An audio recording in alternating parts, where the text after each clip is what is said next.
సంవత్సరాల తరబడి ఎన్ని మందులు వాడినా మీ మోకాల నొప్పులు తగ్గట్లేదా? ప్రాణ పెయిన్ క్లినిక్ లో అత్యాధునిక చికిత్స. ఆడువారి మాటలకు ఎప్పటి నుంచి మన చిన్నప్పటి నుంచి చెప్తున్నారు మిస్ అమ్మ నుంచి. మేము ప్రేమిస్తున్నాను, పెళ్లి చేస్తున్నామని అక్కకి తెలిసిపోయి అర్థం ఏంటంటే నాకు మెమోరీస్ ఉన్నాయి, మెమోరీస్ పెడతాను. అవునంటే కాదనిలే, కాదంటే అవునని. పెళ్లి ఉంది కదా, పెళ్లి ఇచ్చారు. నా బర్త్డే ఉన్నప్పుడు గుర్తు వస్తారు, ఖచ్చితంగా గుర్తు వస్తారు. ఆయన బాధ పెట్టాలని ఇంటెన్షన్ ఉంది, ఆయన డిస్టర్బ్ అవ్వాలని ఇంటెన్షన్ ఉంది.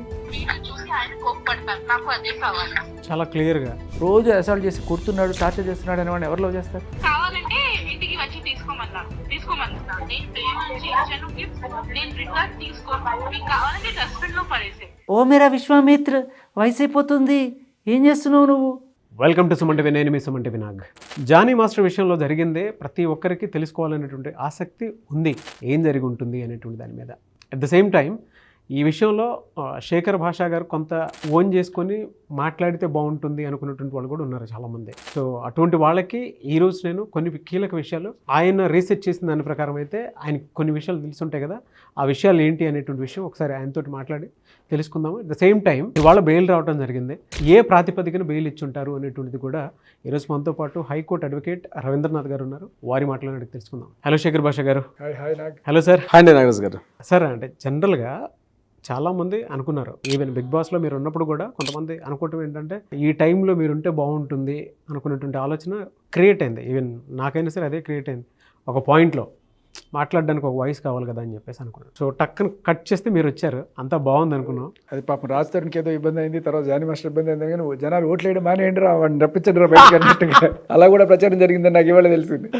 లేదు సార్, కొంత ఇదైంది. నాకు కూడా కొంతమంది కాల్ చేశారు, మీది అన్ఫేర్ ఎలిమినేషన్ అని చెప్పేసి మాట్లాడిన తర్వాత మేబీ ఈయన కొంచెం మాట్లాడితే వాయిస్ రైస్ చేస్తే, అంటే మీరు ఏదన్నా రీసెర్చ్ చేసే కదా మాట్లాడతారు, జనరల్గా ఏం మాట్లాడరు కదా అనేటువంటి ఆలోచన కూడా ఏం జరిగిందో తెలుసుకోవడానికి అని చెప్పేసి కొంతమంది చేద్దాం అనుకున్నాం, కాబట్టి ఆ వీడియోని పూర్తిగా చేయలేదు. సో ఇవాళ బెయిల్ కూడా వచ్చింది జానీ మాస్టర్కి. మీరు అబ్జర్వ్ చేసిన దాని ప్రకారం, మీకు వచ్చినటువంటి ఇన్ఫర్మేషన్ ప్రకారం ఏం జరిగింది సార్ అసలు? జానీ మాస్టర్ గారి బెయిల్ ఇది interim bail. Sir can explain more. Interim bail ఆయనకి జస్ట్ అవార్డు తీసుకోవడం కోసం ఇచ్చారు. మళ్ళీ 10వ తేదీ వచ్చి సరెండర్ అయిపోయి కోర్టుకి వెళ్ళిపోవాలనేది అక్కడ రూల్. బట్ కంప్లీట్ బెయిల్ రావడం అనేది అసలు విజయంగా మనం పరిగణించవచ్చు. బట్ ప్రస్తుతానికైతే మాత్రం ఇది ఇంటరిమ్ బెయిల్. అది ఆ ఒక్క కారణం, తన హక్కులు మనం క్షీణించలేము. తనకి అంత వస్తున్నప్పుడు ఆయన ప్రస్తుతానికి శిక్ష పడితే కానీ దోషి కాదు, కాబట్టి ఆయన ఇంకా మనం ఆ కోణంలో చూడొద్దు. Let him go and take the award అనేది జడ్జి గారి అభిప్రాయంలో చూడొచ్చు. We should congratulate him. ఓవరాల్గా ఇది ఒక మోటివేటెడ్గా అన్నట్టుగా కొంచెం నా రీసెర్చ్లో తెలిసింది. అది ఆ కీలకమైన సాక్ష్యం కూడా పట్టుకొచ్చాను, అది కూడా వినిపిస్తా మీకు. జానీ మాస్టర్ గారికి సంబంధించి రకరకాల వాళ్ళు మాట్లాడుతూ చెప్పిన ఇన్ఫర్మేషన్ అంతా గ్యాదర్ చేసినప్పుడు, ఓకే ఆయన మంచివాడే, మాతో ఇప్పుడు కూడా మిస్బిహేవ్ చేయలేదు, ఆవిడతో అంటారా ఫస్ట్ నుంచి వాళ్ళతో ప్రేమాయణం నడుస్తుంది అన్నట్టుగానే చాలామంది చెప్పారు. కానీ ఆవిడ ఇచ్చిన కంప్లైంట్లో మాత్రం ఎక్కడ కూడా ఆవిడ ప్రేమించినట్టు కానీ పెళ్లి చేసుకోవాలనుకున్నట్టు కానీ ఏమీ లేదు. కేవలం ఆయన నన్ను అత్యాచారం చేస్తున్నాడు నా చిన్నప్పటి నుంచి, అంటే 11 నెలలు, అంటే ఆల్మోస్ట్ 17 ఏళ్ల వయసు నుంచి నా మీద ఇది జరుగుతుంది, నేను ఏదో కెరీర్ కోసం గమనున్నాను అన్నట్టుగానే ఆ అమ్మాయి చెప్పింది. బట్ ఇప్పుడు రైట్ నో ఆవిడ 21 ఏళ్ళు, ఆవిడ సంపూర్ణ స్పృహతోటి మాట్లాడుతూ ఉంటుంది. మరి ఆవిడ మాట్లాడిన కాల్ కావచ్చు, ఆవిడ రాసిన కంప్లైంట్ కావచ్చు, రెండింటికి ఆవిడ బాధ్యత వహించాల్సి ఉంటుంది. సో ఇప్పుడు నేను మీకు ఇది వినిపిస్తా, మీకు ఏం అర్థమైంది చెప్పండి. హలో, ఏంటన్నా ఎక్కడున్నా ఇంత బిజీగా ఉన్నారు మీరు? ఇది జానీ మాస్టర్ డ్రైవర్ తోటి ఈవిడ జరిపిన సంభాషణ. వాళ్ళిద్దరికి మాటలు లేవు, కొన్నాళ్ళుగా వెళ్ళిపోదాం అనుకున్నారు, ఏదో చిన్న ఒప్పందం చేసుకొని ఆయన ఉంటున్నారు. సో ఈవిడ డ్రైవర్కి ఫోన్ చేసి మాట్లాడుతుంది. అవునా? జానీ మాస్టర్ డ్రైవర్కి ఫోన్ చేసి మాట్లాడుతుంది. సో ఇక్కడ ఏంటంటే వాళ్ళ కార్లో వేరే అమ్మాయిని డ్రాప్ చేసినా ఇవిడికి మండిపోతుందంట. ఓకే, సో ఆ టాపిక్తో స్టార్ట్ అయింది.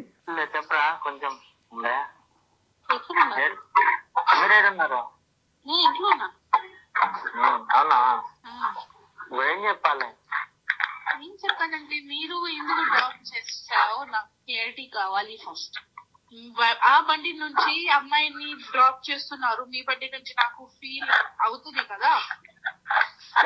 ఏదో మైండ్ బాగాలేదు కాబట్టి అంతే, నాకు కూడా మైండ్ బాగాలేదు, అందుకే వీడియో పెట్టాను. ఎందుకంటే నాకు ఏంటంటే ఆ వీడియో చూసి ఆయన కోప్పడతారు, నాకు అదే కావాలి. ఆ వీడియో చూసి ఆయన కోప్పడతారు, ఆయన మైండ్ డిస్టర్బ్ అవుతుంది, అందుకే పెట్టాను. కావాలని పెట్టాను. చెప్పండి, మేము ప్రేమిస్తున్నాను, పెళ్లి చేస్తున్నామని అక్కకి తెలిసిపోయింది. ఇప్పుడు అది ఇంకా ఏముంటది, ఏం లేదు కదా. ఇప్పుడు పెడుతున్నా అంటే దీనికి అర్థం ఏంటి అన్నట్టు అంటున్నా. అర్థం ఏంటంటే నాకు మెమోరీస్ ఉన్నాయి, మెమోరీస్ పెడతాను. ఫస్ట్ ఇప్పుడు ఎందుకు పెడతావు మెమోరీ? నా ఇష్టం, నా అకౌంట్ అంతేనా?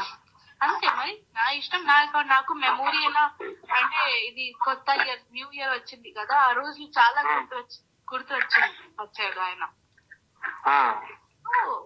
అంటే పాత మెమోరీస్ చూసాను, దొరికింది, పెడతాను ఎప్పుడెప్పుడైనా. ఎందుకంటే లాస్ట్ ఇయర్ ఈ ఫస్ట్ నిన్న నాకు అది పిల్లి ఉంది కదా, పిల్లి ఇచ్చారు. సో అది గుర్తు వచ్చింది అంతే. అది గుర్తొచ్చింది. ఇప్పుడు నా బర్త్డే ఉన్నప్పుడు గుర్తు వస్తారు, ఖచ్చితంగా గుర్తు వస్తారు. ఎందుకంటే ఇప్పుడు ఎవరు లేరు. ఓకే వదిలేయి అని చేస్తున్నాం కదా. ఇప్పుడు ఆల్రెడీ కనెక్షన్ లేవు, మాట్లాడలేదు నాతో. ఓకే.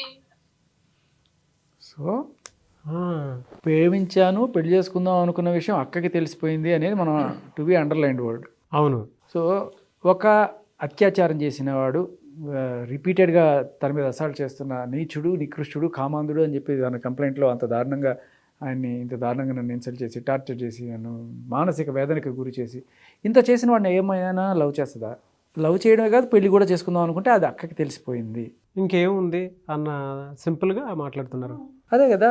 సో చాలా క్లియర్ కట్గా అక్కడ నేను కొన్ని వీడియోలు పెడుతున్నాను. మాస్టర్కి మండాలి, ఆయన మైండ్ డిస్టర్బ్ అవ్వాలి, అందుకే పెడుతున్నాను నేను. ఏంటివి పాత వీళ్ళిద్దరూ మేబీ ఆవిడకి ఇచ్చిన గిఫ్ట్ల చైన్స్, లాకెట్స్, ఉంగరాలు ఇలాంటివన్నీ కూడా పెట్టుకొని ఇన్స్టాగ్రామ్ వీడియోలు ఇవన్నీ చేయడం, లేకపోతే వేరే డాన్సర్స్ తోటి కొంచెం ఇంటిమేట్ మూవ్స్ ఉన్నవి పెట్టి ఆయనకి మండిచెట్ చేయడం. ఏదో రకంగా ఆయనకు కోపం వచ్చో లేకపోతే బాధపడో బెంగపడో ఈవిడ మాట్లాడాలని ఆవిడ కోరుకుంటుందనే ఇంటెన్షన్ మనకి ఇక్కడ తెలుస్తుంది చాలా క్లియర్గా. ఎందుకంటే ఆయన కోపం వస్తుంది కదా నేను ఇలా చేస్తే, అది నాకు కావాలి. అలాంటి ఇంటెన్షన్ ఉంది. ఆయన బాధ పెట్టాలనే ఇంటెన్షన్ ఉంది, ఆయన డిస్టర్బ్ అవ్వాలనే ఇంటెన్షన్ ఉంది. అక్కడ చాలా క్లియర్గా ఒప్పుకుంది. She accepted that she loved him. ఎవరు లవ్ చేస్తారు? అత్యాచారం రేపిస్ట్ని ఎవరైనా లవ్ చేస్తారండి? రోజు అసాల్ట్ చేసి కొడుతున్నాడు, టార్చర్ చేస్తున్నాడు అనేవాడిని ఎవరు లవ్ చేస్తారు? సో ఇంకొకటి వినిపిస్తాను మీకు. నెక్లెస్ ఇంకొకటి ఉంది కదా, ఏళ్ళకి పెట్టుకుంటారు కదా ఉంగరం, ఆయనకి కావాలా? రింగ్ ఆర్ నెక్లెస్ కావాలా ఆయనకి? అది కావాలో ఏమో నాకు తెలియదు. సరే కావాలంటే ఇంటికి వచ్చి తీసుకోమన్నారు, తీసుకోమని చెప్పి నేను ఎవరికి ఇవ్వను. ఆయన చేతిలో ఆయనకి చేతుల్లో ఇస్తాను. అంటే మీకు ఇలా పర్ఫెక్ట్ చెప్పారా ఏమని? నాకు నెక్లెస్ రింగ్ కావాలని చెప్పారా? చెప్పారు. నిన్న చూసాక ఏమొద్దురా మనం మెమరీ ఇచ్చేయమని చెప్పు, ఏమన్నా చేసుకొని మనకు అనవసరం. అంటే మన ఇచ్చిన గిఫ్ట్ మాకు ఇచ్చేమని చెప్పు. సరే ఆయన చెప్పు, నేను ఇచ్చేస్తాను. చైన్ ఉంది, రింగ్ ఉంది, ఇంకో 2 రింగ్స్ ఉన్నాయి, ఇంకొకటి చైన్ ఉంది, లోపల ఉంది. ఆయనకి కావాలంటే వచ్చి తీసుకోమని చెప్పు, నాకేం ప్రాబ్లం లేదు. ఎప్పుడు వస్తాను నాకు చెప్పేసేయండి, నేను ఇచ్చేస్తాను. సరేరా, నాకేం అవసరం కూడా లేదు. కానీ నాకు ఆయనకి కావాలి కదా, ఓకే నేను ఇచ్చేస్తాను. కానీ నాకు నా వాచ్ వద్దు. మీరు పెట్టుకుంటారా అంటే పడేస్తున్నారా? పడేసి నాకొద్దు, నేను తీసుకోను. ఆ వాచ్ నేను తీసుకోను. మీకు పడేయాలంటే అక్కడ నా ముందు డస్ట్బిన్ లో పడేసి పర్లేదు. నేను తీసుకోను. నేను రిటర్న్ గిఫ్ట్స్ తీసుకోనన్నా. నేను ప్రేమ నుంచి ఇచ్చాను గిఫ్ట్స్, నేను రిటర్న్ తీసుకోను. మీకు కావాలంటే డస్ట్బిన్ లో పడేసి ఎవరికి ఇచ్చేసాయి, వాళ్ళకి ఇచ్చేసాయి. నేను ప్రేమించి ఇచ్చానన్న వాచ్ నేను రిటర్న్ తీసుకోను, నీకు ఇష్టం లేకపోతే డస్ట్బిన్లో పడేసి. ఆయన కావాలంటే నాకు కావాలంటే తీసుకోమను, వచ్చి నా మెడలో నుంచి ఆయనే తీసుకోవాలి. ఏదో రకంగా ఆయన రావాలి. That's her intention. అండ్ ప్రేమించి ఇచ్చాను. సో ఇందాక ప్రేమించాను పెళ్లి చేసుకుంటాననే మాట ఎస్టాబ్లిష్ అయింది. ఇక్కడ ప్రేమించి గిఫ్ట్లు కూడా ఇచ్చేంత ప్రేమ ఉంది. మరి ఎక్కడ కనబడింది ఆ కంప్లైంట్లో? ఎక్కడ కూడా ప్రేమించానని కానీ పెళ్లి చేసుకుందాం లేదు. కేవలం అత్యాచారం చేశాడు, టార్చర్ చేశాడు. ఇలా అత్యాచారాలు టార్చర్ చేసిన వాళ్ళని ఎంతగా ప్రేమిస్తారా? ఇన్ని గిఫ్ట్లు ఇస్తారా? ఆయన రావడం కోసం ఇంత వెంపర్లాడతారా? Simple question. ఇలా ఏ విధంగా సేకరించారు సార్ ఇవన్నీ మీరు? మీరు సోర్సెస్ అడగండి. అంటే మీ దగ్గర కూడా కొన్ని కీలక ఆధారాలు ఉన్నాయి కాబట్టి కొన్ని మాత్రమే వినిపించారు కాబట్టి అడుగుతూ ఉన్నాను. మీరు అబ్జర్వ్ చేసిన దాని ప్రకారం ఏం జరిగింది? ఎవరో జానీ మాస్టర్ ఒక అమ్మాయికి ఏదో తినిపించాడని, ఆ తినిపించిన దానికి కూడా ఈవిడికి కోపం వచ్చిందని, ఇది ఏదో కేక్ కట్ చేసి ఇట్లా కేక్ నోట్లో పెట్టిన దానికి కూడా ఈవిడికి కోపం వచ్చేసింది అనమాట. ఎవరో ఐశ్వర్య అనే అమ్మాయి ఎవరో డాన్సర్ ఉందట, ఆవిడకి ఆయన జస్ట్ ఊరికే తినిపించాడు మా క్యాజువల్గా. దానికి కూడా ఈవిడ జెలసీ ఫీల్ అయిపోయి అలగడం ఇట్లాంటివన్నీ చేశానని అది కూడా రికార్డ్ ఉంది. సో అంటే షీ క్లియర్లీ ఆయన వేరే వాళ్ళతో ఉన్నా కూడా ఈవిడ జెలసీ ఫీల్ అయిపోయేంత లవ్ ఉంది ఈవిడికి. అది కూడా మీకు కావాలంటే అనిపిస్తుంది. But no point, but clear కట్గా ఎస్టాబ్లిష్ అయింది ఇది. నేను అనేది అదే. మీరేమంటారు? ఇప్పుడు మీరు ఏదైతే చూపిస్తున్నటువంటి ఎవిడెన్స్ ప్రకారం అంటే ఇక్కడ 2 రకాలుగా మనం అబ్జర్వ్ చేయాల్సి వస్తుంది. ఇంట్లో ఒకటి, ఈ అమ్మాయి కూడా అతన్ని ప్రేమిస్తుంది, అతను కూడా ఈ అమ్మాయిని ప్రేమించారు. ఇద్దరి మధ్య ఇప్పుడు మనసులకు సంబంధించిన చట్టాలు ఎక్కడ చెప్పండి, కానీ ప్రపోజల్ ఇద్దరు చేసుకున్నారు. అంటే ఈ అమ్మాయి నుంచి ప్రపోజల్ వెళ్ళిందా, ఆ అబ్బాయి నుంచి ప్రపోజల్ వచ్చిందా, మొత్తానికి చేసుకున్నారు. ఈ అబ్బాయి ఏదో కారణాల రీత్యా ఇతను దీని కాస్త వెనక్కి వెళ్ళడం కానీ ఇంకో జరిగింది. కానీ దురదృష్టవశాతండి ఇక్కడ మనకి అన్ఫార్చునేట్ ఏం చెప్తామంటే, ఇక్కడ అమ్మాయికి ఉన్నటువంటి రైట్స్ ఏవైతే ఉంటాయో, ఎప్పుడైతే తనకు చెందాల్సిన వ్యక్తి తన లైఫ్లోకి రాలేదు అనుకున్నప్పుడు ఈవిడ క్రూయల్టీగా మారిపోయి ఇప్పుడు ఈ విషయంలో జరిగినటువంటి ఏవైతే ఈ సెక్షన్స్ పెట్టి నమోదు చేశారో, ఈ యొక్క ఈ 376 కానీ XYZ ఏవైతే పోక్స్ ఇవన్నీ కూడా వీళ్ళకి సపోర్ట్గా ఈ అమ్మాయికి ఉన్నంత సపోర్ట్గా ఈ అబ్బాయికి లేదండి. మనసుకు సంబంధించి, ప్రేమకు సంబంధించి, ఇద్దరి మధ్య జరిగిన బంధాలకు సంబంధించి ప్రూఫ్స్ చూపించాలంటే డెఫినెట్గా ఉండే అవకాశం లేదు. కోర్టులు అవన్నీ పరిగణలో తీసుకోవు. కానీ మీరు ఇంతకాలం ఒక వాయిస్ ఇస్తూ ఉన్నారు, మీరు చాలా ఎపిసోడ్స్లో మీరు చెప్తున్నారు, ఒక వాయిస్ ఇస్తున్నారు, అబ్బాయి తరపున వాయిస్ లేదండి అని. ఇవన్నీ ప్రూఫ్స్ కూడా ఎలా అయితే అంటే మళ్ళీ వీటిని మళ్ళీ FCL పంపిస్తారు, మళ్ళీ ఫోరెన్సిక్ ల్యాబ్ పంపిస్తారు, ఈ అవునా కాదా ఈ వాయిస్లు చెకింగ్. ఈలోగా జరగాల్సిన డ్యామేజ్ జరిగిపోతుంది అబ్బాయికి. ఈరోజు జరగాల్సిన డ్యామేజ్ అబ్బాయికి జరిగిపోతుంది.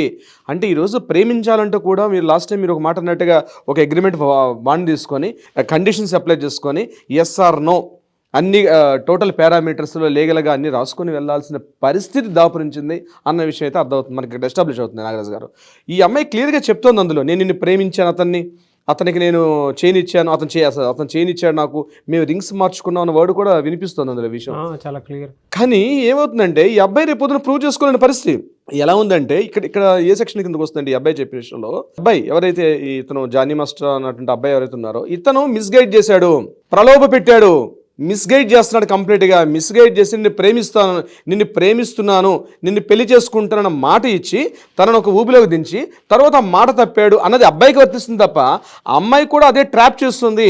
అమ్మాయి ఈ రకంగా ట్రాప్ చేసుకుందని చెప్పే పరిస్థితి మగాడికి లేదు. ఇది ట్రూ అండి. అందులో క్లియర్గా ఒక మాట మెన్షన్ చేయడం జరిగింది, అక్కకి తెలియకూడదని చెప్పేసి అక్కకి తెలియకూడదని చెప్పేసి ఇన్ని రోజులు అక్కకి తెలిసిపోయింది. అక్కకి తెలిసిపోయిన తర్వాత ఇంకేముంది, అయిపోయింది. అంటే అక్కకి తెలియకుండా ఎన్నాళ్ళు నడిపింది, మరి అక్కకి తెలిస్తే ఊరుకుంటుందా? ఊరుకోదు. వచ్చి 4 పీకిన తర్వాత ఏదో రకంగా ఆయన కూడా 4 పీకుంటుంది, ఇంట్లో పీకుంటుంది, బయట పీకితే బాగుంటుందని చెప్పి. అవును. సో మొత్తానికి ఏదో గ్యాప్ వచ్చింది వీళ్ళిద్దరి మధ్య. తర్వాత ఆ గ్యాప్ ఏమైందో చిలువల పలువలు అయింది. ఫైనల్గా వద్దు అనుకున్నారు, ఎవరు మనాన్ని వాళ్ళు ఉన్నారు. కానీ ఈవిడ మాత్రం ఊరుకోండట్లేదు. ఏదో రకంగా ఈయన్ని తన దగ్గరికి తెచ్చుకునే ప్రయత్నాలే ఇవన్నట్టుగా మనకు అనిపిస్తుంది ఈ రికార్డ్ ద్వారా. సో అది జరగకపోయేసరికి ఇంకా ఈగో, వీడు ఏదైనా సరే నా కాళ్ళ దగ్గరికి రావాలి, ఎలా రాకుండా ఉంటాడో చూస్తాను అని చెప్పి దానికి చట్టాలను వాడుకొని ఆయన ఇవాళ ఏంటి సార్ పోక్సోలు రేపులు పెట్టడం ఏంటి సార్? దీనికే విరహానికి కూడా పోక్సోలు రేపులు పెడతారు. వీళ్ళిద్దరు ప్రేమించుకున్నారు. ఆ ఈగో క్లాషెస్ ఎట్లా అయినా సరే వాడిని దగ్గర రావాలి. జనరల్గా అమ్మాయిలు కొంచెం ఈ విషయంలో ఎక్కువగా ఉంటుంది. అబ్బాయే ప్రపోజ్ చేయాలి, అబ్బాయిదే తన చుట్టూ తిరగాలి, ఆ ఈగో ఉంటుంది జనరల్గా అమ్మాయిలు అందరికీ. ఇప్పటికీ కూడా ఎవరైనా సరే తను ప్రేమించిన వాడు అయినా సరే తనే వచ్చి ప్రపోజ్ చేయాలి. రేపు ఫ్యూచర్లో చెప్పుకోవడానికి కూడా ఆయన నా వెంబడబడ్డాడు అని చెప్పుకుంటే వాళ్ళకు ఈగో సాటిస్ఫాక్షన్. ఎవరన్నా అబ్బాయి అది నా వెంబడబడిందని చెప్తే వాళ్ళకి లోకుగా ఉంటుంది. బేసికల్లీ ఏదైనా సరే అది సైకాలజీ పక్కన పెట్టినా కూడా ఈవిడ ఆ ఈగోకి ఫీల్ అయింది. ఆయన ఏదో రకంగా ఈవిడ దగ్గర రావాలని రకరకాల ప్రయత్నాలు చేసిందనే విషయం మనకి ఇక్కడ అర్థమవుతుంది. ఇక్కడ ఒకటి కూడా ఉందండి, అబ్బాయిల మెంటాలిటీ ఎలా ఉంటుందంటే, అమ్మాయిలు ఈ టాపిక్ వచ్చింది కాబట్టి నేను కరెక్షన్ చేసుకుంటున్నా. అమ్మాయి ఎలా ఆలోచిస్తుందంటే, అమ్మాయి కూడా అమ్మాయి ఆలోచన విధానం సైకలాజికల్ అని చెప్తున్నాను ఒక వర్డ్ని. అబ్బాయి కాస్త దురుసుగా వెళ్ళాడు అనుకోండి, కామాంధుడా అంటారు. రాలేదన్నారు అనుకోండి, అబ్బాయి పొరపాటున వెళ్ళలేదు అనుకోండి, ఏదో నీకు మగతనం లేదంటారు. ఎటు పోయినా జరిగేది మళ్ళీ విడిగే సమస్య. అప్లికేషన్ దగ్గరికి 2 సార్లు వెళ్తున్నాడు అనుకోండి, అమ్మాయి దగ్గరికి వైఫై కావచ్చు, దగ్గరికి 2 సార్లు వెళ్తే ఏరా ఆగలేవా, నీకు అంత కామందుడా, నువ్వు కళ్ళు మూసుకుపోయినా కామంతో కళ్ళు మూసుకుపోయినావు అంటారు. అలా అని చెప్పి కాస్త బెట్టు చూపించాడు అనుకోండి, బెట్టు చూపిస్తే ఏదైనా నీకు మగతనం లేదా, ఇంత అందంగా కనిపిస్తున్నాను, ఇంత అందంగా సోయగలున్నాను, ఇంత హొయిలు చూపిస్తున్నాను కానీ రాలేదంటారు. ఎట్టు పోయిన కష్టం మగాడికి. సార్ హర్ష సాయి కేసులో అదే కదా సార్, ఓ మేరా విశ్వామిత్ర వయసు అయిపోతుంది, ఏం చేస్తున్నావు నువ్వు, నా ప్రపోజల్ ఏం చేసావు, ఎన్నాళ్ళు చేయాలి, ఎన్నాళ్ళు వెయిట్ చేయాలి, ఇంకా ఆఖరికి ఫైనల్గా అలాగే అవుతుంది. మన సినిమా వాళ్ళు కూడా సార్ సాహిత్యాల్లో వెళ్ళి కొంచెం మార్పులు చేసుకుంటే బెటర్. ఎందుకంటే నో మీన్స్ నో అనేది కదా మన చట్టం చెప్పేది. అమ్మాయి నో అని చెప్పినప్పుడు నో అంతే. కానీ వదలమంటే ఏమిటర్థం, వదిలిపోమ్మనా, ఇలాంటివి రాస్తారు మన కవులు. మన త్రివిక్రమ్ గారి సినిమా అంతెందుకు, ఆడువారి మాటలకు ఎప్పటి నుంచి మన చిన్నప్పటి నుంచి చెప్తున్నారు, మిస్సమ్మ నుంచి. అవునంటే కాదనిలే, కాదంటే అవునని, ఇలాంటివి నేర్పిస్తే ఇప్పుడు ఈ సైకాలజీని మన మీద రుద్దడమే కాదు, వాళ్ళ మీద కూడా రుద్దుతారు. అమ్మో ఇప్పుడు నేను వీడు లవ్ చెప్పగానే నా మనసులో ఉన్నా కూడా నేను ఇమీడియట్గా చెప్తే వాడికి నేను అలసైపోను, కొన్నాళ్ళు కాదనే చెప్పాలి. ఇప్పుడు వాడు కావాలని నేను అనుకున్నా కూడా వాడు మీదకి వచ్చినప్పుడు నేను వద్దు అనకపోతే నేను ఎట్టాడిదానని వాడు అనుకుంటాడు. ఇది వాళ్ళ మనసులో ఉండే మాట. ఇప్పుడు అమ్మాయి రాగానే రారా అందనుకో, ఏంటిది ఇదేదో తేడాగా ఉంది, కొంచెం సిగ్గు బిడియం ఉండాలి కదా అని చెప్పి వాడు అనుకుంటాడు అని ఇప్పుడు ముందుగానే అనుకొని నువ్వు చెప్తా ఉంటుంది అనమాట. వాడు నిజంగా నేను అనుకున్నాడు సిన్సియర్గా పాపం అమ్మాయి ఎక్కడ అయిపోయి నువ్వు అనుకుని వెళ్ళిపోయాడు అనుకోండి, ఏమిట్రా వదలమంటే ఏమిటి అర్థం, వదిలిపోమ్మనా అన్నాడు. అదేంటనా ఈ నో అనేది ఎలాంటి నో అనేది కూడా మనం చూసుకోవాలి. వద్దు వద్దు రావద్దు అనేది కూడా నోనే. కానీ ఇక్కడ ఏంటంటే ఒక సిచ్యువేషనల్ అడ్వాంటేజ్, నేను నిజంగానే వద్దు రావద్దు అన్నా సరే అయినా కూడా వాడే వచ్చాడు అనే అవకాశం ఉంటుంది కదా. ఆ వద్దు అనేది ఎలాంటి వద్దు, సరే ఇక్కడ మాత్రం చాలా క్లియర్గా ఆవిడే ఆయన్ని రావాలి అని కోరుకుంటోంది అనే విషయం మనకు అర్థమైంది. రాకపోతే ఏంటి సార్, పోక్సో పెట్టేస్తారా, పోక్సో పెడతారా సార్, రేపులు ఇవే పెట్టేది. పోక్సో సార్ ఈవిడ పెట్టిన కేసు, ఇప్పుడు ఈవిడ 21 ఏళ్ళు ఆవిడకు పోక్సో ఎలా పెడుతుంది అంటే 16 ఏళ్ళ టైంలో జరిగింది ఇప్పుడు తీసుకొచ్చి పెడతానంటది.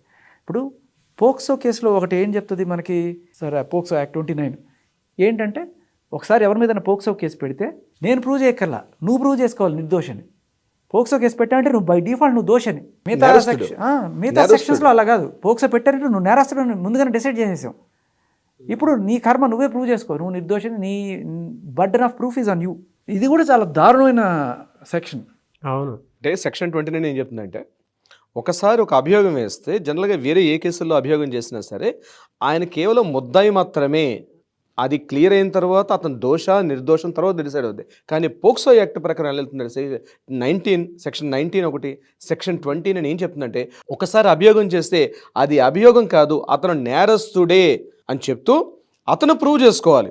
ఇప్పుడు నేను మీ మీద ఒక అప్లికేషన్ వేశానండి, అది అవునా కాదని ప్రూవ్ చేయాల్సింది మీరు, కానీ మిగిలిన చట్టాలు ఎలా ఉంటుంది, నేను మీతో అప్లికేషన్ పెడితే అది అవును కాదని చేయాల్సింది నేను. ఇక్కడ నేను మీద ఒక ఇష్యూ నేను తీసుకొచ్చినప్పుడు ఇతని అవునా కాదని చెప్పాల్సి నేను చేయాల్సి వస్తుంది. అవును పలానా కారణాలు తెచ్చా, ఇతని అభియోగి కాబట్టి ఇతను దోషి నేను ప్రూవ్ చేయాలి. ఎవరైతే ప్లెయింటిఫ్ ఉంటాడో ప్లెయింటిఫ్ ప్రూవ్ చేయాలి ఇక్కడ. కానీ ఇక్కడ జరుగుతున్న కేసు ఏంటంటే సార్ చెప్పినట్టుగా సెక్షన్ 19 or 20 ఎలా చెప్తుందంటే, ఒకసారి అభియోగం చేస్తే అతను పూర్తిగా నేరస్తుడు, అతను ప్రూవ్ చేసుకోవాలి.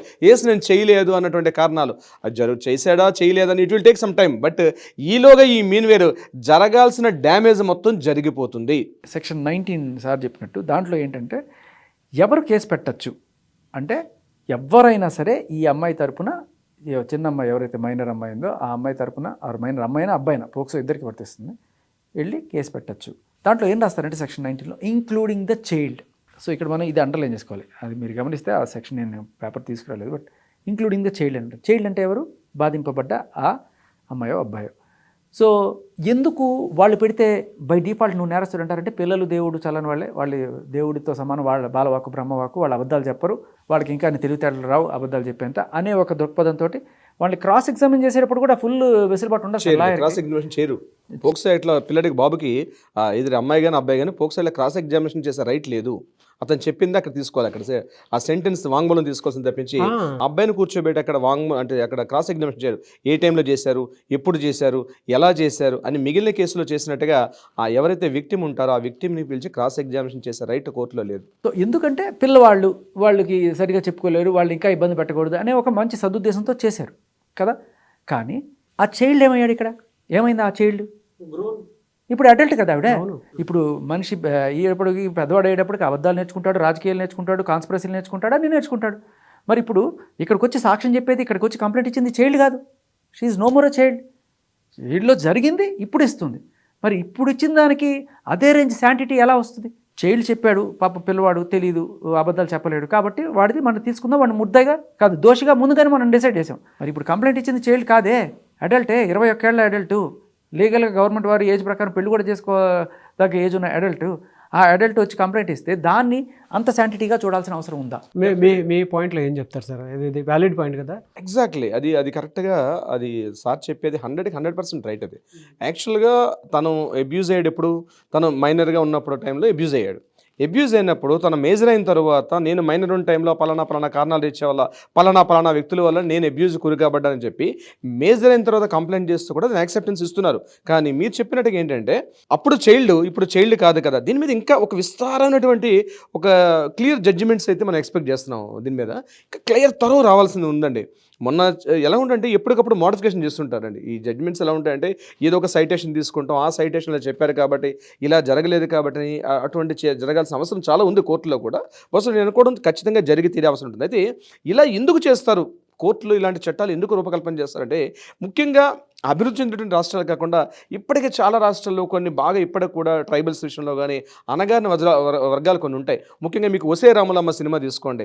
అప్పుడు ఆ మైనర్లో ఉన్నటువంటి చాలా అబ్యూజ్ గురి కాబట్టి అంటే లోకల్లో ఉన్నటువంటి కొంతమంది జమీందారులు తెలియకుండా అంటే ఏదో ఒక దృష్టాంతాన్ని తీసుకొని దాన్ని ఇక్కడ అప్లై చేసి ఇది యూనివర్సల్ ట్రూత్కి అప్లై చేస్తారు జనరల్గా యాక్ట్స్ చేసేటప్పుడు. అయితే నేనేమంటానంటే ఇట్లాంటి నా సజెషన్ యాజ్ బీయింగ్ అన్ అడ్వకేట్గా నేను చదువుతున్న యాక్ట్స్ దీన్ని ఫాలో అవుతున్న దృష్టిలో నేను చెప్తానంటే కొన్ని పర్టికులర్ చిన్న వెసులుబాటు అనేది రాష్ట్ర ప్రభుత్వాలకు అది ఏంటంటే అది చాలా ప్రమాదకరంగా ఉంటుంది. ఆ కత్తిని పొడుచుకోవడం ఎదుటివాడిని పడుతున్నటువంటి ఆ యాక్సెస్ చిన్న వెసులుబాటు అది షెడ్యూల్ 7లో పెట్టుకోగలిగితే ఒక చిన్న లైన్ మొత్తం 99.99 సెంట్రల్ యాక్ట్స్ ఉన్నప్పుడు కూడా బేస్డ్ ఆన్ ద షెడ్యూల్ 7 ప్రకారం రాష్ట్రాలకు కూడా చిన్న వెసులుబాటు ఇస్తే ఆ మెయిన్ సెక్షన్ ఏదైతే ఉంటుందో, మెయిన్ యాక్ట్స్ ఏదైతే ఉంటుందో దానికి అనుగుణంగా అంటే ఈ రాష్ట్రంలో ఉన్నటువంటి సమస్యలు బహుశా పక్క రాష్ట్రం ఉండే అవకాశం ఉండదు. ఇప్పుడు ఆంధ్ర తెలంగాణలో ఉన్నటువంటి సమస్యలు మీకు పక్కన కేరళలో ఉండదు, కేరళలో ఉన్న సమస్య మీకు మహారాష్ట్రలో ఉండేది ఉండదు, మహారాష్ట్రలో ఉన్న సమస్య మీకు యూపీలో కానీ ఉత్తరాఖండ్లో కానీ జార్ఖండ్లో కానీ ఉండే అవకాశం ఉండదు. కానీ యాక్చువల్గా సెంట్రల్ గవర్నమెంట్ యాక్ట్ చేసేటప్పుడు సెంట్రల్ గవర్నమెంట్ పార్లమెంట్ బిల్లు ప్రవేశపెట్టేటప్పుడు యూనివర్సల్గా మొత్తం సెంట్రల్కి వస్తాయి. ఈ పోస్కో యాక్ట్ మీరే చెప్పారు, ఇది టోటల్గా దేశం మొత్తాన్ని కూడా వ్యాపిస్తుంది. అయితే మీరు చెప్పిన వ్యాలిడ్ పాయింట్ డెఫినెట్గా రేపు మేము ఫేస్ చేయబోయే కోర్టుల్లో కానీ కేసుల్లో కానీ డెఫినెట్గా ఇది వ్యాలిడ్ పాయింటే. ఎందుకంటే మైనర్గా ఉన్నప్పుడు ఒక విషయం ఉంటుంది, ఎగ్జాక్ట్లీ పవిత్రత అంటారు మీద యాక్చువల్గా అది ఉంటుంది. ఎగ్జాక్ట్లీ. సో మేజర్ అయ్యేసరికి ఉంటుందా అంటే అంత ఈజీ కాదండి ప్రూవ్ చేయడం. ఏంటంటే మీరు అన్నట్టుగా ఇలా ఇక్కడ మోటివ్ కూడా మన క్లియర్ కట్గా ఎస్టాబ్లిష్ చాలా క్లియర్గా ఉంది. అండ్ ఇక్కడ మీరు వినిపించిన దాని ప్రకారం ఏంటంటే బోత్ సైడ్స్ ఇన్వాల్వ్మెంట్ అనేది 100% జరిగింది. మ్యూచువల్ కన్సెంట్ అనేది క్లియర్గా ఉంది. అందులో మాట్లాడేదాన్ని బట్టి అంటే గిఫ్ట్స్, నాట్ ఓన్లీ గిఫ్ట్స్, అన్ని రకాలుగా షేర్ చేసుకున్నటువంటి ఫ్రెండ్షిప్ విత్ బెనిఫిట్స్ అనేటువంటి కాన్సెప్ట్ క్లియర్గా వెళ్ళిందని అర్థమవుతుంది మనకి. అయితే మీరు ఇందాక చెప్పినట్లు ఎలానంటే ఇంట్లో తెలిసిన తర్వాత కోర్స్ ఇది కరెక్ట్ కాదు అది అని చెప్పేసి వైఫ్ తన సైడ్ నుంచి తను ఏదైనా మందలించడం చేయటం చేసి ఉండొచ్చు. అండ్ దాని తర్వాత వైఫ్ అండ్ హస్బెండ్ ఇద్దరు కలిసి ఇది మంచి కాదులే అని చెప్పేసి విచిత్రం కంప్లైంట్లో ఆవిడే ఈవిని సవతిగా తెచ్చుకోవాలని చెప్పి ఎవరైనా కంప్లైంట్ చేస్తారండి. అంటే ఆవిడట ఈవిడ ఇంకో పెళ్లి చేసుకోవాలి, మతం మార్చుకోవాలని చెప్పి ఈవిడే చేసింది. Love jihadi concept. అంటే బేసికలీ ఈవిడే ఇంకా మతం మారలేదు, ఇంకా ఈవిడ ఆధార్ కార్డు అన్ని కూడా ఆవిడ పేరు మీదే ఉన్నాయి. ఏ రకంగా మతం మారింది లేదు. సుమలత గారు ఆయన ఇంట్లో ముద్దుగా ఆయన వేరే పేరు పెట్టి పిలుచుకుని ఉండొచ్చు, బట్ ఆవిడేం మతం మారలేదు. She still practicing Hinduism just like Shahrukh Khan, Gauri. దేనైనా రాజకీయం చేయొచ్చు మనం ఇవాళ రేపట్లో. సో ప్రతిదాన్ని రాజకీయం చేసే కోణంలో ఆయనకి శత్రువులు ఉంటారు కొన్ని చోట్ల. సో వాళ్ళు ఇలా లవ్ జిహాద్ కాన్సెప్ట్లు తీసుకురావడం ఇవన్నీ కూడా చేసి ఉండొచ్చు. బట్ ఏదైనా అది కంప్లీట్ డిఫరెంట్. లవ్ జిహాద్ అంటే అది వేరే కాన్సెప్ట్. ఇక్కడ నువ్వు పెట్టింది ఏంటి? పోక్సో 376. అది ఏ రకంగా వ్యాలిడ్? మ్యూచువల్ కన్సెంట్ తోటి మీ ఇద్దరు ప్రేమించుకొని పెళ్లి చేసుకున్నారు, రేప్ అనేది ఎలా వస్తుంది? ఇది ఒకటి సార్. ఇంకా మనం రోజు చేస్తున్న ప్రయత్నాలు ఏవైతే ఉన్నాయో సెక్షన్ 68 అండ్ బిఎన్ఎస్ సెక్షన్ 69 గురించి ఢిల్లీ దాకా వెళ్ళి వినిపిస్తా అని చెప్తున్నాను కదా. మరి ఎవరైనా వినిపించారేమో, మన మాటలు అక్కడ దాకా వినపడ్డాయేమో. ఇవాళ సెక్షన్ 68 గురించి ఏదో కొన్ని మార్పులు చేయమని చెప్పి సార్ ఏదో చెప్తున్నారు. గుడ్ న్యూస్ ఏంటంటే మ్యారిటల్ రేప్ అంటారు. అంటే వైవాహిక జీవితంలో ఒక భార్యాభర్తలు కలిసి పరస్పర అంగీకారంతో మ్యారేజ్ అయిన తర్వాత బెడ్రూమ్లో భార్యకి అంగీకారం కాకుండా భర్త తన ఒంటి మీద చెయ్యి వేస్తే అది ఇంతకుముందు భార్య దాన్ని అంటే తను అంగీకారం లేకపోతే అది రేప్ అనే వర్డ్ ఉండేది యాక్చువల్గా. అది రేపు ఆమెకి ఇష్టం లేకుండా సొంత పెళ్లి చేసుకొని ఎంత భర్త అయినప్పటికి కూడా తన అంగీకారం లేకుండా తన ఒంటి మీద చేయేస్తే రేప్, RAPE రేప్ అనే వర్డ్ వాడడం జరిగింది. దీని మీద చాలా ఇష్యూస్ జరిగాయి. దీని మీద సెంట్రల్ గవర్నమెంట్ అంటే కేంద్ర ప్రభుత్వం ఈరోజు ఒక అఫిడవిట్ సెంట్రల్ గవర్నమెంట్ సుప్రీంకోర్టుకి సబ్మిట్ చేయడం జరిగింది. ఢిల్లీ హైకోర్టు కేసు ఇచ్చింది ఇదే విషయం మీద. దీని కాస్త మరింత పునరాలోచించమని చెప్పి ఒక ఇష్యూ చేసినప్పుడు ఈరోజు సెంట్రల్ గవర్నమెంట్ ఒక చిన్న ఆబ్లిగేషన్, ఒక అఫిడవిట్ సబ్మిట్ చేసింది. ఏంటి అఫిడవిట్ అంటే ఇది మ్యారిటల్ రేప్ కాదు, మ్యూచువల్ కన్సెంట్గా ఉన్నారు. సో ఆ బెడ్రూమ్లో జరిగింది ఎవరు చెప్పాలి, ఎలా చెప్పాలి? సో 376 కానీ ఇప్పుడు BNSలో మీరు చెప్పే 68 కానీ 69 ఇది అప్లికబుల్ కాదు. ముఖ్యంగా రేప్ అనే వర్డ్ తీసేయండి, మ్యారిటల్ రేప్ అనే వర్డ్ రాదు అని చెప్పి ఒక అఫిడవిట్ సబ్మిట్ చేశారు ఈరోజు. ఒక శుభసూచకం ఈరోజు దానికి సంబంధించి. సో డెఫినెట్గా ఏంటంటే ఇది మీకు ఎలా కనిపిస్తుంది అంటే ఒక మార్పు అయితే వస్తుందండి డెఫినెట్గా. సార్ కానీ ఈరోజు జరగాల్సిన డ్యామేజ్ అది వచ్చే పుణ్యకాలంలో ఎంతమంది జీవితాలు నాశనం అయిపోతాయి కూడా తెలియదు కదా సార్. అంటే జనరల్గా ఇప్పుడు జానీ మాస్టర్కి వచ్చినటువంటి బెయిల్ ప్రకారం ఇంటర్వ్యూ బెయిల్లో టర్మ్స్ అండ్ కండిషన్స్ ఎలా ఉంటాయండి? ఇంటర్మ్ బెయిల్ అంటే మధ్యంతర బెయిల్ అండి. అంటే మధ్యంతరం ఏదో చిన్న పని చేసుకొని రావాలి పేరెంట్స్కి, అంటే పిండ ప్రదానం చేయడం కానీ చాలా వస్తాయి. ఆ ఇంటర్మ్ బెయిల్ అనే దగ్గర పెద్ద స్టోరీ వస్తుంది దాని దగ్గర. ఏంటంటే పెద్దవాళ్ళకి పిండ ప్రదానం చేయడం కానీ, లేకపోతే ఇట్లాంటి సెలబ్రిటీస్ సోషల్ స్టేటస్ ఉన్న వాళ్ళు అవార్డ్స్ తీసుకోవడం కానీ, లేకపోతే ఏదైనా పబ్లిక్ ఫంక్షన్లో కంపల్సరీ పార్టిసిపేట్ చేయాల్సిన నెసెసిటీ ఉన్న సందర్భంలో కొంత వెసులుబాటు ఇవ్వడానికి కోసం మధ్యంతర బెయిల్ అంటారు దాన్ని. అంటే కొంత అక్కడ మనం కొంత అమౌంట్ అక్కడ పే చేసి ఒక బెయిల్ రిలీజ్ చేసేటప్పుడు కొంత అమౌంట్ పే చేశాక ఒక సేఫ్ డిపాజిట్, కాషన్ డిపాజిట్ పెట్టి మనం బయటకు రావాల్సి వస్తుంది. ఒక ఇద్దరు ఆఫీసర్స్ కూడా, గవర్నమెంట్ ఎంప్లాయీస్ కూడా సైన్ చేయాల్సి వస్తుంది. కొంత కాషన్ డిపాజిట్ ఐ థింక్ ఇవాళ 25,000 ఇచ్చి అనుకుంటా, 2 lakhs, ఆ 2 lakhs రూపీస్ అమౌంట్ రిఫండబుల్ ఉంటుంది. అది అంటే కోర్టు స్టాంప్స్ తీసుకుని ఆ స్టాంప్స్ అలా బెయిల్ మీద పెడతారు. ఎగైన్ మళ్ళీ అయిపోయిన తర్వాత ఆ 2 lakhs కూడా రిఫండబుల్ అవుతుంది. అయితే ఇది ఓన్లీ 6th నుంచి 10th వరకు 4 రోజుల వరకు పరిధి వరకు ఇచ్చారు. అది బహుశా మళ్ళీ అది బెయిల్ కంటిన్యూస్ చేసే అవకాశం కూడా ఉంటుందండి. కొన్ని సందర్భాల్లో ఇంటర్మ్ బెయిల్ కూడా కొన్ని పారామీటర్స్లో అది నిజంగా లాయర్స్లో గట్స్ ఉంటే, ఆ సెక్షన్స్ కరెక్ట్గా చేయగలిగితే ఆ ఇంటర్మ్ బెయిల్ కూడా కంటిన్యూ చేసే అవకాశం ఉంటుంది. మీకు ఎగ్జాంపుల్ చెప్తాను, చంద్రబాబు నాయుడు గారి విషయంలో కూడా ఇంటర్మ్ బెయిల్ వచ్చింది ఒక సందర్భంలో. అవును, మెడికల్ అని చూపించిన ఇంటర్మ్ బెయిల్ తీసుకొచ్చారు. ఆ సందర్భంలో కూడా అది కంటిన్యూ చేశారు. ఆయనకున్నటువంటి అడ్వకేట్స్ మాట్లాడింది, వాళ్ళు చిన్న ప్రజెంటేషన్, అక్కడ చిన్న ఆర్గ్యుమెంట్స్ వల్ల ఆ ఇంటర్మ్ బెయిల్ కూడా కంటిన్యూ అయింది కొన్ని సందర్భాల్లో. నాట్ ఓన్లీ ఒక చంద్రబాబు నాయుడు గారు కాదండి, జగన్మోహన్ రెడ్డి గారు కూడా ఒక కేసు విషయంలో ఇంటర్మ్ బెయిల్ వచ్చింది. అప్పుడు కూడా నాంపల్లి కోర్టు నుంచి ఇష్యూ అయింది. ఇదే నాంపల్లి కోర్టులో ఇంటర్మ్ బెయిల్ ఇష్యూ చేయడం జరిగింది. అంటే ఈవెన్ పెద్ద పెద్ద ఈడీలు, ఎన్ఫోర్స్మెంట్ డైరెక్టర్లు ఉన్న చోట్లనే జరిగింది. కాబట్టి డెఫినెట్గా ఇది అంత కంపేర్ చేస్తాను నేను చెప్పేది. ఇప్పుడు ఈ కేసులో పోక్సో ఉంది కదా, ఏ ప్రాతిపదికన ఇచ్చుంటారు అనేది? అది ఇంటర్మ్ బెయిల్ అంటే ఏదైనా ఎమర్జెన్సీస్ కోసం అండి. నేషనల్ అవార్డు తీసుకోవాలి కదా సార్. ఈయన నేషనల్ అవార్డు తీసుకునే ఉద్దేశంతో ఇంటర్మ్ బెయిల్ ఇవ్వడం జరిగింది. అంటే నేను ఒక సెలబ్రిటీని, సో నాకు సోషల్ రెస్పాన్సిబిలిటీ ఉంది, ఇవి ఇంకా కోర్టు ట్రయల్స్లో ఉంది కాబట్టి ఇంకా జడ్జిమెంట్ రాలేదు, సో నాకైతే వెళ్ళాల్సిన అవసరం ఉందని చెప్పి అప్పీల్ చేసుకుంటాం కోర్టుకి. అది కోర్టు యాక్సెప్ట్ చేస్తుందా, యాక్సెప్ట్ చేయదు, దట్ ఇస్ సెకండరీ. సో ఈయన విషయంలో, జానీ మాస్టర్ గారి విషయంలో ఈయన ఏదైతే అప్పీల్ చేసుకున్నారో కోర్టుకి బెయిల్ ఇవ్వమని చెప్పేసి, దీన్ని కోర్టు యాక్సెప్ట్ చేశారు. దానికి అది ఇవ్వడం ఇవ్వకపోవడం అంది పారామీటర్స్ ప్రకారం జడ్జి గారి యొక్క దీన్ని బట్టి ఉంటుంది. అది కేసు యొక్క తీవ్రతను బట్టి. సో పోక్సో కాబట్టి ఇవ్వకూడదని ఉండదండి. కొన్ని సందర్భాల్లో పోక్సోలో కూడా వచ్చిన సందర్భాలు ఉన్నాయి, బెయిల్ జడ్జిమెంట్స్ వస్తాయి కొన్ని. అంటే అక్కడ తీవ్రమైన నేరం, అక్కడ బాగా హత్యా నేరం జరిగిపోయి, అక్కడ బాగా మర్డర్ జరిగిపోయి, అక్కడ క్రూయల్టీగా జరిగిపోయి ఇష్యూస్ ఉన్నాయనుకోండి, అటువంటి సందర్భాల్లో ఇంటర్మ్ బెయిల్ ఇచ్చే, అంటే ఇంటర్మ్ బెయిల్ లేట్ అయ్యే అవకాశం ఉంటుంది. బట్ ఇక్కడ జరుగుతున్న జానీ మాస్టర్ గారి విషయంలో ఆ అమ్మాయి జస్ట్ ఒక అప్లికేషన్ పెట్టింది, ఒక అలిగేషన్ పెట్టింది ఆ అమ్మాయి, దాన్ని కోర్టు పోలీసులు తీసుకున్నారు. ఇమ్మీడియట్గా పోలీసులు అంటే ఫస్ట్ ఇన్ఫర్మేషన్ రిపోర్ట్ బేస్డ్ అంతా, ఇప్పుడు అమ్మాయి బాగానే ఉంది, హెల్త్ కండిషన్ బాగానే ఉంది, ఆ అమ్మాయి కంటిన్యూస్గా సొసైటీ తిరుగుతోంది. అంత తీవ్ర స్థాయి ఉండదు. కోర్టులు ఏం చేస్తుంటే ఎంత తీవ్రమైన నేరం చూస్తారు అక్కడ.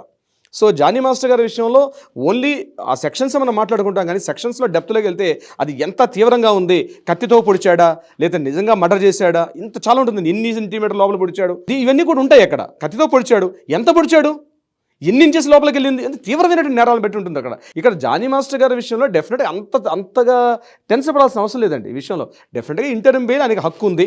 బీయింగ్ ఏ ఇండియన్ సిటిజన్ ఆయనకు హక్కు ఉంది ఇంటర్మ్ బెయిల్. ఎందుకంటే అవి ఆరోపణలు మాత్రమే, అవి జరగాల్సిన ప్రూవ్స్ జరగాలి, FSLకి వెళ్ళాలి, దాని తర్వాత ఫర్దర్గా వచ్చిన ప్రొసీడింగ్స్, లీగల్, అవన్నీ lengthy process. But as a celebrity ఫర్దర్గా కూడా ఇది పొడిగించే అవకాశం ఉంది అనేటువంటిది ఒక పాయింట్ ఉంది. పొడిగించవచ్చు, పొడిగించకపోవచ్చు. ఇక్కడ ఏంటంటే ఇక్కడ అడ్వకేట్స్ వెళ్ళి అక్కడ కోర్టులో ఎంతవరకు కన్విన్స్ చేస్తున్నారు, సో దాన్ని ఎంత అందంగా కన్విన్స్ అంటే చెప్పగలుగుతున్నారు జడ్జి గారు కన్వే చేయాలండి అక్కడ. సార్ ఇది ఇంకో కండిషన్ కూడా పెట్టారట, ఇంకొకసారి ఇంటర్మ్ బెయిల్ అప్లై చేసుకోవడానికి కుదరదు, బట్ నార్మల్ బెయిల్ మళ్ళీ కావాలంటే అప్లై చేసుకోవచ్చు. అని చెప్పారు. But bail number of times apply చేసుకోవచ్చు అండి, ఇన్నిసార్లు చేయాలి అన్నిసార్లు చేయకూడదు. ఇంటర్మ్ బెయిల్ ఇంకోసారి అప్లై చేసుకోకూడదు అన్నట్టుగా చెప్పారని నేను విన్నాను. బట్ నార్మల్ బెయిల్ అయితే మనం అప్లై చేసుకోవచ్చు కదా. సో ఇప్పుడు బేస్డ్ ఆన్ దిస్ ఫ్యాక్ట్ ఆయనకి ఏదైనా కొంచెం వెసులుబాటు ఉండేటుందా? మనం ఇందాక చెప్పిన 19లో ఉన్న ఆ లొసుగు ఏదైతే ఉందో, child, she is not any more child, adult, but ఆవిడని చైల్డ్ ఇచ్చిన అంత శాంటిటీ తోటి ఎలా చూస్తారు అనే పాయింట్లో ఈయనకి పోక్సో నుంచి అంటే యాక్చువల్గా ఎలా వస్తుందంటే, ఇది బెంచ్ మీదకి వెళ్ళిన తర్వాత బోత్ సైడ్స్ మనం WS ఫైల్ చేయాలండి కోర్టులో. ఇట్లాంటి విషయాలు WS అంటే రిటర్న్ స్టేట్మెంట్ ఇవ్వాలి. WS అడుగుతారు మనల్ని కంపల్సరీ. ఇప్పుడు ఓన్లీ జస్ట్ బెయిల్ పిటిషన్ పెట్టారు, రేపు కోర్టు బెంచ్ మీదకి వెళ్ళేసరికి వాళ్ళు తీసుకున్న తర్వాత వెంటనే జడ్జి గారు WS ఫైల్ చేయమని చెప్పి మనకు టైం ఇస్తారు. 20 days 30 days టైం ఇస్తారు. ఆ టైంలో మనం ఎంత అందంగా WS ఎంత ఫ్యాక్ట్స్ మాట్లాడగలిగామంది దాన్ని బేస్ చేసుకొని ఎంటైర్ కూడా ప్రొసీడింగ్స్ వెళ్ళే అవకాశం ఉంటుందండి. ఆ టైంలో ఇవి మనకు ఉపయోగపడతాయి అన్నీ కూడా. సో WS ఫైల్ చేయాలి ఫస్ట్ మనం. ఆ WS ఫైల్ చేయమని చెప్పి మన కోర్టు ఆర్డర్ రావాలి మనకి. అది ఈ లోపల కావాలంటే ఇది వాళ్ళు ట్రూత్ ల్యాబ్స్ కూడా పంపించి దాని శాంటిటీ కూడా చెక్ చేసుకోవచ్చు, మనం చేసుకోవచ్చు ఏదైతే ఉందో. సో అది పంపించవచ్చు, సర్టిఫైడ్ కూడా చేయించవచ్చు ఏమో కావాలంటే. ఇట్లా ఫర్దర్గా ఇటువంటి మీ దాకా వచ్చాయి కాబట్టి అడుగుతున్నాను. ఈవెన్ ఆడియన్స్ అయినా సరే ఎక్స్పెక్ట్ చేస్తారు కాబట్టి అడుగుతున్నాను. మీ స్టాండ్ అయితే చాలా క్లియర్గా ఉంది డే 1 నుంచి. సో ఒక ఆడపిల్లకి కనుక అన్యాయం జరిగితే నాలంటోళ్ళు కాదు, దేశం మొత్తం ఒకటేసారి వస్తుంది, వాళ్ళ వెనక రావడానికి కూడా సిద్ధంగా ఉంటారు. దానికి నా నీడేం లేదు. బట్ ఒక మగాడికి మాత్రం ఒక అన్యాయం జరిగింది అని అంటే దాని వెనక ఎవరు రారు. బట్ అటువంటి వాటిల్లో మాత్రం డెఫినెట్గా నా వాయిస్ నేను వినిపిస్తాను, ఎంతమంది వస్తారు అనేది డిపెండ్స్ అని చెప్పేసి చెప్పడం కూడా జరిగింది. కొన్ని కీలక ఆధారాలు కూడా మీరు తీసుకుని ఈరోజు రావడం జరిగింది దీనికి సంబంధించినటువంటి వాటిలో. ఫర్దర్గా దీనిపై ఆడియన్స్ కూడా మీతో పాటు వచ్చేటువంటి వాళ్ళు ఉన్నారు కాబట్టి అడుగుతున్నాను, ఎలా ఉండబోతుందని అనుకోవచ్చు సార్? అంటే ఐ థింక్ 6వ తేదీ జానీ మాస్టర్ రిలీజ్ అవుతారట. సో మేబీ వీలైతే ఆయనకి ఇంకా చాలా తెలుసుంటాయి కదా, ఆయనకి కీలకమైన సమాచారం ఉండుంటుంది. ఇప్పుడు ఆయన జైల్లో ఉండడం వల్ల అవన్నీ బయటికి రాలేకుండా ఉండుంటాయి. సో ఇంకా ఏదన్నా మరిన్ని ఆధారాలు ఆయన ద్వారా కానీ మనం ఏమైనా సాధించగలిగితే, ఆర్ ఎనీ క్లూస్ దొరికినా కూడా వాటిని పట్టుకొని మనం వెళ్ళి కొన్ని ఆధారాలు సేకరించే అవకాశం ఉంటుంది. So will try in that way. Interim bail మనకి కాపీ చూసినట్లయితే అందులో కండిషన్స్ అన్ని కూడా ఉంటాయండి. అంటే ప్రెస్తో మాట్లాడొచ్చా, మీడియాతో మాట్లాడకూడదు, అంటే ఆ కండిషన్స్ అందులో మెన్షన్ చేస్తారు, పెట్టారట, అందులో మెన్షన్ చేస్తారు. ఆ బెయిల్ కాపీలు ఉంటాయి. అది దాన్ని బట్టి మనం ఫర్దర్గా ముందుకు వెళ్ళొచ్చు. అందులో ఆయనతో మాట్లాడే అవకాశం ఉంటుంది. ఎవరెవరితో మాట్లాడొచ్చు, అదర్ దాన్ ఫ్యామిలీ మెంబర్స్తో మాట్లాడొచ్చా, మాట్లాడకూడదు కూడా BO అంటారు, అంటే బెయిల్ ఆర్డర్లో ఉంటుంది కాపీలో. సో దాంట్లో డీటెయిల్స్ అన్ని ఉంటాయి. దాన్ని బట్టి మనం ఫర్దర్గా ముందుకు వెళ్ళొచ్చు. డెఫినెట్గా అండి. బట్ ఎనీవేస్ థ్యాంక్ యూ అండి, thank you so much both of you. Thank you so much Nagaraj గారు. Thank you.